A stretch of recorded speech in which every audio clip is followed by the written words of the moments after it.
Welcome to my new blog. সবাই কেমন আছেন? আলহামদুলিল্লাহ আমি ভালো আছি। চলে আসলাম আর একটা ছোট্ট ব্লগ নিয়ে আপনাদের সাথে। আজকের ব্লগটা হচ্ছে আমরা সব মিলে আজকে পার্টি করব। আমার নানুর বাড়িতে এসেছি। নানুর বাড়িতে যতগুলা ফ্যামিলি আছে সবাই এক জায়গায় টাকা দিয়ে আমরা সবাই আজকে পার্টি করতেছি। সবাই রাতে খাবো। তো সবাই একসাথ হয়ে এইভাবে পার্টি করতে ভালোই লাগে। বড়রা চলে গেছে বাজারে, বাজার করে নিয়ে এসেছে, বাবুর্চিদের হাতে রান্না বসিয়ে দিয়েছে। যেহেতু 1-150 লোকের খাবার, এটা তো আর সবাই রান্না করতে পারবে না, তাই আমার মামারা সবাই ভাবলো যে বাবুর্চি দিয়ে রান্না করালে সবচেয়ে ভালো হবে।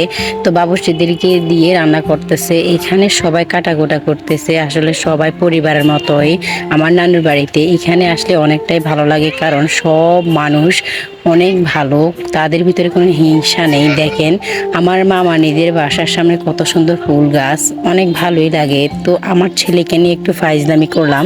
সে তো ভারী আনন্দ, কি আর বলবো, তার খুশির কোনো শেষ নেই। সে আমার সাথে একটু ফাইজলামি করতেছে, একটু ভিডিও নিয়ে নিলাম আমার ছেলের সাথে।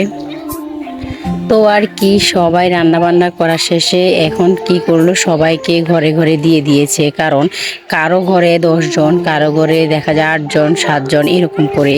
তো সবার ঘরে মানুষ হিসেব করে দিয়ে দিয়েছে। সবাই বাসায় নিয়ে এসেছে আনন্দ করে, সবাই বাসায় খাবে, এটাই ভালো হয়েছে।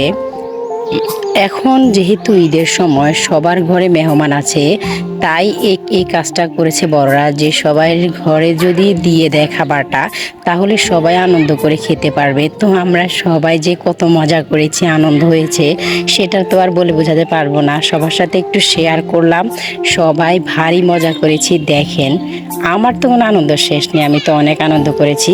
আমার এখানে সবাই বসে গেছে খাবার খাওয়ার জন্য, ছোট বড় উপরে নিচে। আমি একটু সবার ভিডিও নিয়ে নিলাম। আমার ছেলেরা বসে গেছে নিচে খাওয়ার জন্য, আর এখানে মামা ভাগিনা সবাই বসে গেছে। দেখেন আমার ভাই, তারা বসে গেছে খাইতে, অনেক মজা হয়েছে। তো আজকে এতটুকুই। সবাই অবশ্যই আমাকে জানাবেন আমার ভিডিওটা কেমন হয়েছে। আমার বাবাকেও দিয়ে দিয়েছি। আসলে খাবার তো সবাই খায়, কিন্তু সবাই মিলে একসাথে আনন্দ করাটাই হচ্ছে অন্যরকম। সবাইকে আল্লাহ হাফেজ, ধন্যবাদ।